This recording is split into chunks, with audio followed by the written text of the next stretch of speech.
Hey,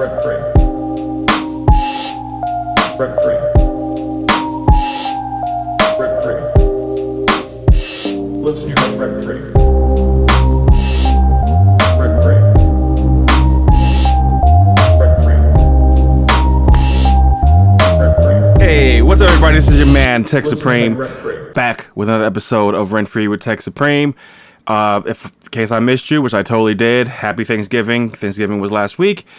Awesome day of being thankful for what you have and the people you have in your life. I super enjoyed my Thanksgiving. It was absolutely amazing. You know, me and my wife are on a very clean lifestyle right now, and well, pretty much going forward in life.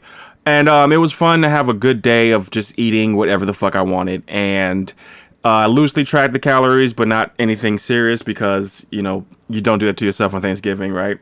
Because if you knew how much calories you're consuming, it wouldn't be as fun anymore, right? So did that with the fam, and that was awesome. Had a good time. I also let my nephews know that there's not a video game that they can beat me in unless it's Fortnite. We play a lot of NBA 2K and a little FIFA, and your boy still got it. Everyone always tells me that the young kids, they got the movements down, and that may be true for Fortnite, but when it comes to 2K, I've been playing 2K since it came out in 2001 maybe, so you're not going to get me in 2K. I'm pretty confident in my 2K abilities. I run plays. I don't do the substitution. I got a homie who does a lot of substitutions. He usually loses because of that. So yeah, my ego for 2K is at an all-time high right now. So if you want to get that work, let me know. Let's get into the episode 18. So I always start with a journey update. I kind of briefly talked about it. Everything is going great. I am about 3 pounds away from my first milestone. I'm over about 41.6 pounds of fat loss so far. And it's only been since September 5th, so it's going pretty well.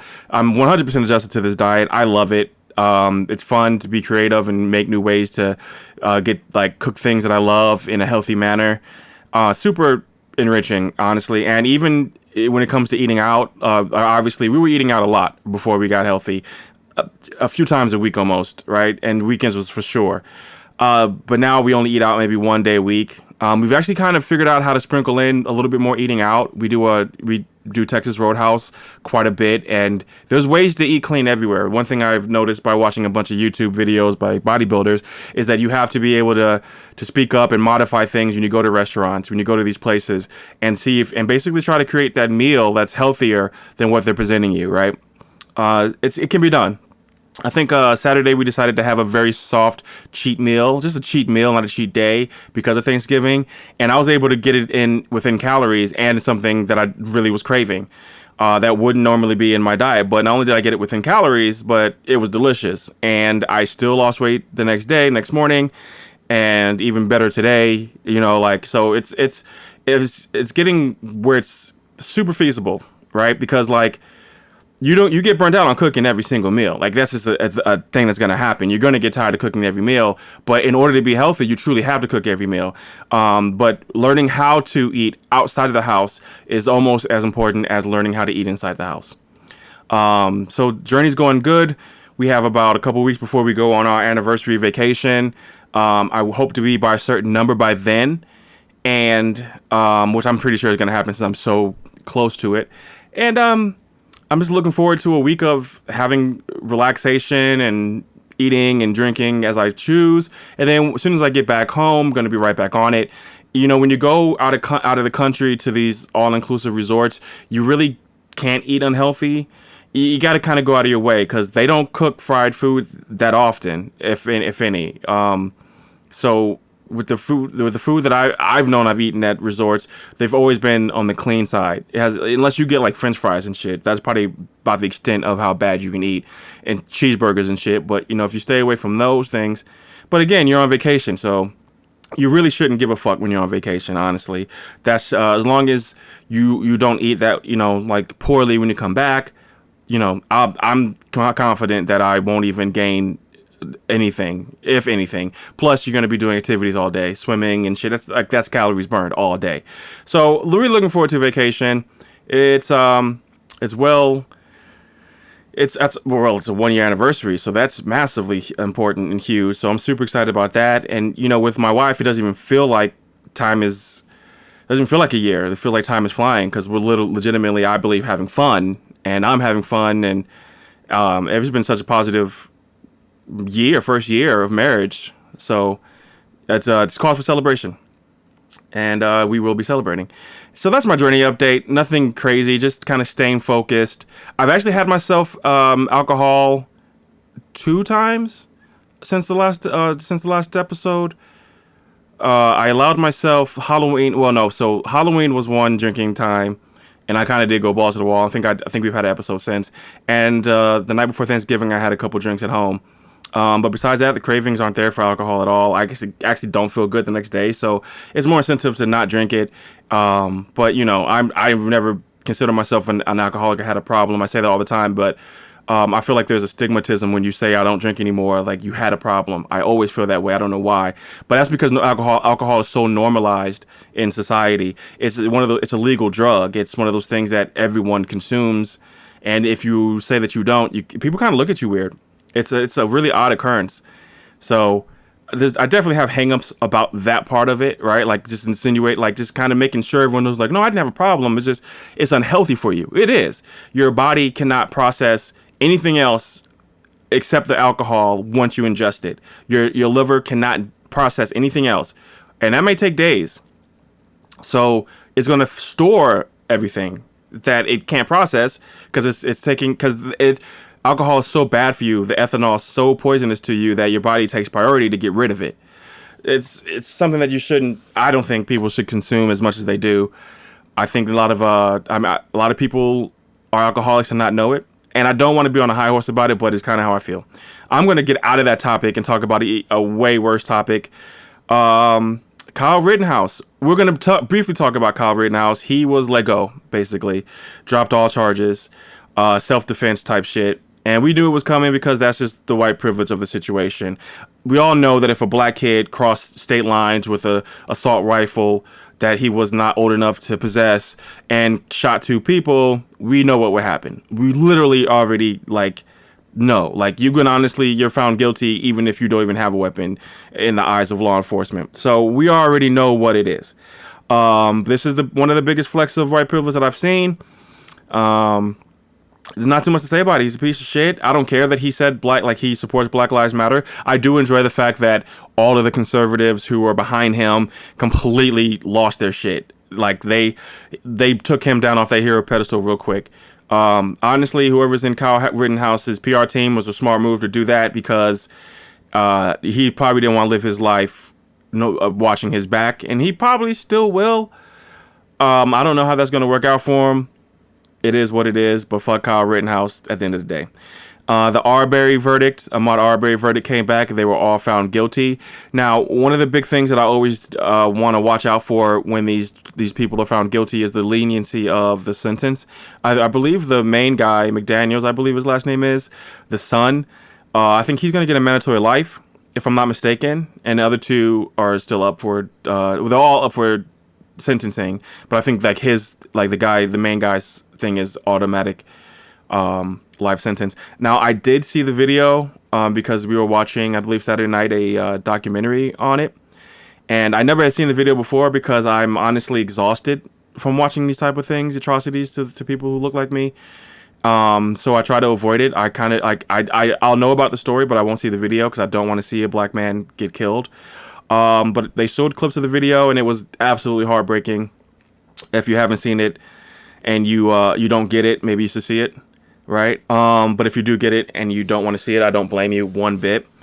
I'm very happy, but also at the same time, there's so much more work to do, and we're so much far behind on what we need to do to make this a fair place for everybody. That it's sad that you can't celebrate, right? Because with the Rittenhouse trial, I saw people openly celebrating the justice system, and we're just not there yet. And I don't know if we ever will be. I'm optimistic that what we're doing today is gonna positively affect future generations. And it's kind of always been that way, where we go through the trenches now so that our kids can have a better future. And the sacrifices that the older generation before me made, I am reaping the benefits of it, although the system is fucked up and it's nowhere near where it needs to be. But it is better. Also, with the advent of technology, it is getting more obvious, the atrocities that are happening. And for that is an absolute wonderful thing in the fight of justice. So we've talked about Kyle Rittenhouse and Ahmaud Arbery these last couple episodes, but I believe they're coming to a close. Obviously, I'm going to give an update on the sentencing, but, that is soon to come. Now, there's a new variant of COVID called Omicron. It's supposed to be super transmissible, where Delta was about, I think they said, 30% more transmissible than the beta, which is the original COVID-19. And this one is 500% more transmissible. Apparently, they're still doing research, of course. And obviously, there's a lot of it's coming out of South Africa, and there's a lot of stigmatisms with that as well. Stigmas, with that as well. So basically, they have a genealogy team that's so proficient that they detected it and isolated it, and everyone's kind of looking at it like, "Ooh, South Africa," but it's not like that. They just found it, right? They're just smart enough to find it first. That's basically what happened, because it's already in Belgium, New Zealand, Ireland. The variant did not start in Africa. That's not how it works, right? They found it first. So, am I worried about it? Yes and no, right? It's super highly transmissible. I just got a booster. Me and my wife just got a booster, I think, 2 weekends ago.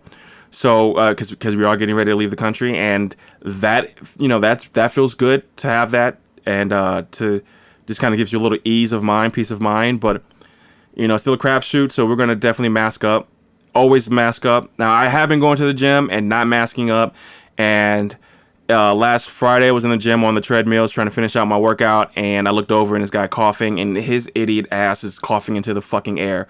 Absolutely 100% disgusting. And I looked at him the first time, and I was like, maybe he just couldn't catch it. And then the second time I looked at him, and he looked at me, and he's just coughing in the air, and I looked at him, I said, fuck this, and got up and left. Like, it's the reason why I have to wear a mask going into the gym going forward, and I know I have to, even though it's uncomfortable, even with the new mask I got, it's still kind of uncomfortable, is because people are nasty. Like, people don't learn lessons. People, they sweat and they get on the machines and then they just hop off and walk off. And there's a large amount of people are cleaning the machines afterwards, racking their weights, doing it properly. But then you have these assholes like this guy on the treadmill who's just fucking open coughing in the air, who fucking touching everything, probably going to piss, not wash his hands, putting his dick juice on all the equipment, coughing on shit, rubbing with his hands, not wiping off the equipment. People are fucking nasty. And this pandemic taught me that, like, hygiene ain't on everyone's priority list, period. Like, period. You know what I mean? Like, and also, like, you don't even need a pandemic to tell you not to fucking open cough into the air. What the fuck is wrong with you? And I want to get on some Karen shit and like, yo, like, go to the staff, like, yo, like, why y'all let people do this? Like behave like this, like, and there's no, I don't even feel, honestly, like, I love working out in the gym, and I'm glad I'm back in the gym because the equipment is amazing, and I already feel a fucking huge difference. But, like, it's the people that makes it fucking hard to go there. Like, they're just disgusting humans. And, like, it's this weird privilege thing, too. Like, it's for real, this weird, like, entitlement type shit. You see that shit a lot. I saw a TikTok talking about the poor design of Trader Joe's grocery store, and it was this lady trying to get in the aisle, and she couldn't get in because people had the carts here and there. And then the first comment was, well, like, that doesn't look like it's poor design. It looks like it's entitlement. It's people feeling entitled to block the aisle. And you get a lot of entitlement if you really just peep what's going on. Somebody coughing in the air, he'd rather you get germs than his own hand get his own germs, or inside of his elbow get his own germs. It's just disgusting and inconsiderate. And that's why we have shit fucking spreading like wildfire, every fucking variant, because motherfuckers are nasty. And pardon my French, but if you know me, you know this is what you're getting here. You're getting a guy ranting and cussing at you, but it's all love. Yeah, man. The variant, we gotta watch for it. So that's it. We just gotta watch for it. See what happens. You know? I'm gonna skip this topic and move it because Rittenhouse, Arbery, new variant. We gotta keep it negative. Virgil Abloh, designer, Louis Vuitton, came in the game with Kanye West. He passed away of a very aggressive form of cancer that he kept hidden for the past 2 years, which is incredible because that type of cancer only gives you 6 months. I found out today that a client slash friend slash mentor of mine has that exact same cancer. He's been fighting it for years. So shout out to him for being such a strong warrior. It's very sad to hear about Virgil.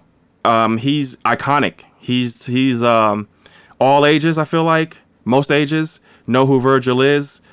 The Off-White brand is amazing. He's done some amazing album covers. The Watch the Throne cover, the A$AP Rocky, Long Live Rocky, or Long Live A$AP, I believe is the name of the album. He's just been an amazing designer. I've been following him on Instagram. I've always liked his work. I haven't liked everything he's done. It is very sad, though, like someone that's so young passed away. Same thing with Chadwick Boseman, around the same age. And me being around that age, it's very terrifying. That's another reason why I take my health so serious, because you never fucking know. You gotta stay vigilant with your doctor checkups and all that things, man. Like it's just crazy. I've lost a friend to alcohol it's been a year now, and there's so many little things that you do that can lead up to your early demise, that you don't think is dangerous that is. I just say that because I don't want to see anyone that I know pass away unexpectedly. With Virgil, rest in peace. And that's pretty much where we're going to leave off with that. It's a tragedy. It sucks. But it is what it is, unfortunately. So moving off of the negative, right? Because we hit the 3 negatives. And now we're going to do some positives. So, you know me. I'm a Marvel junkie, Marvel fanatic. I got the Shang-Chi shirt on, right? And now that I'm losing weight, I can fit all the t-shirts. So my t-shirt rotation is about to get real ugly, especially once I get down to them XLs.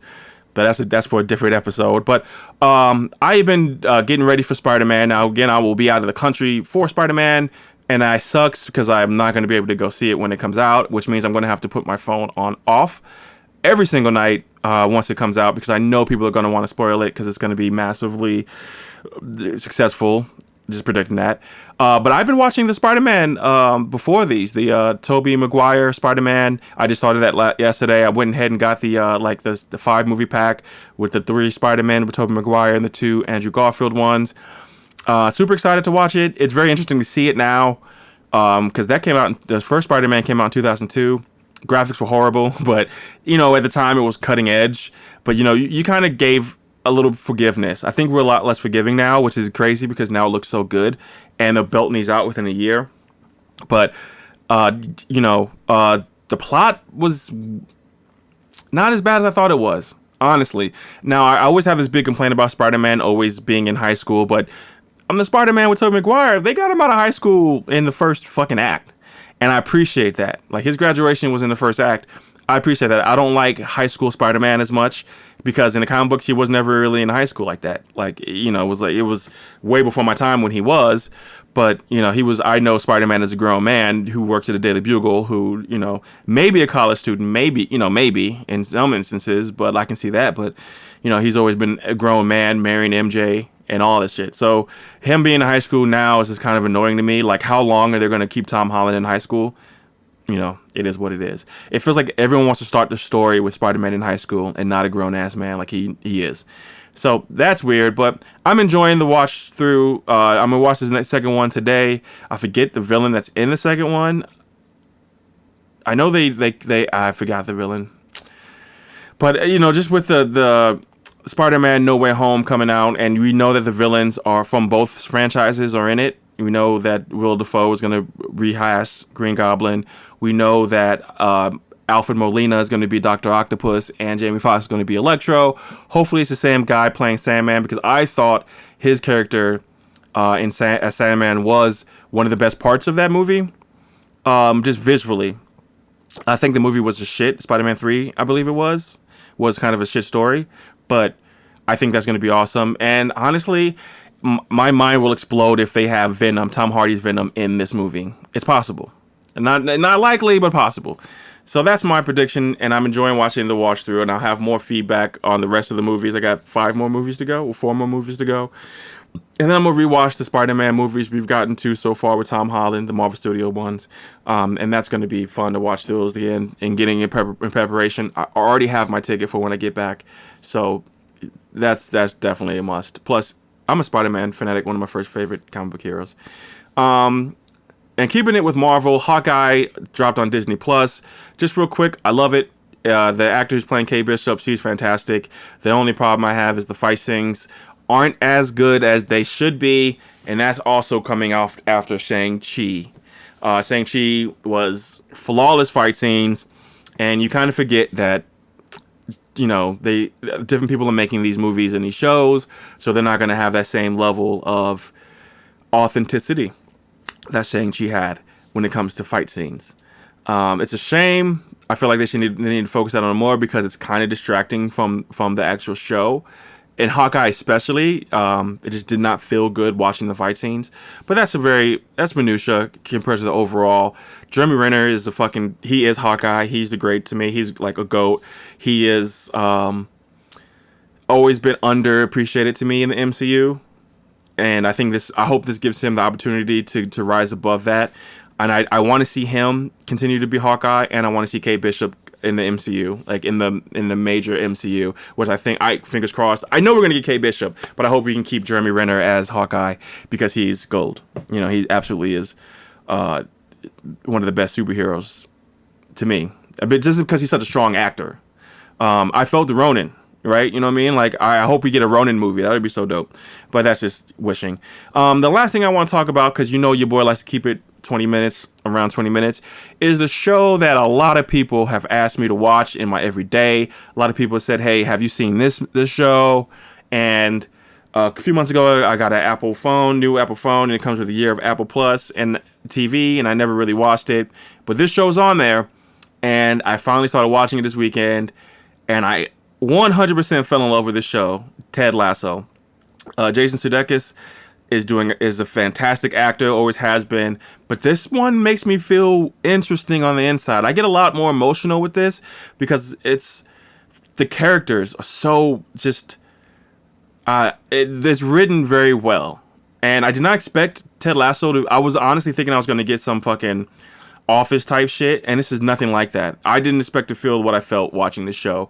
Me and my wife, I started watching it, and then my wife decided she wanted to watch it when I was about 4 episodes in, so she caught up, and then we finished the season 1 over the weekend, and we're in season 2 now.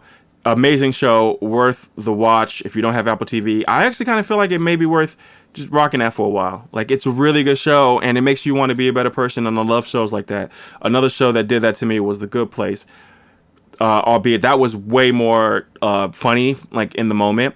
And this Ted Lasso is kind of hard to explain, but it's like it's funny, but like it's a heartfelt type show. Like it's a sports show, but it's heartfelt. It's awesome. So check out Ted Lasso if you haven't. And I think that's gonna do it for me today, guys. Thank you for listening to Rent Free with Tech Supreme. Thanks for watching it on YouTube. Thanks for watching it on TikTok. Thanks for all the new followers on TikTok. My name is Tech Supreme on TikTok. Get on there and check it out. I am Tech Supreme 1 on YouTube because there's a DJ in the Bronx named Tech Supreme who doesn't post. But I've been dealing with that since I started making music. But yeah, so go, if you're on YouTube, hit the like button and share this with your friends, most importantly. And if you listen to this on streaming sites, share it. That's all. It's free. And I love listening to the feedback that I'm getting. I love listening to people's suggestions on what to say next or what to talk about, or just the conversation that it opens up doing this podcast. There's a lot of options in the world of podcasts, so the people who listen to this every single episode, I fucking love you. I appreciate you to the fullest. So I will see you guys next week for another episode, and be safe and peace. Till next time.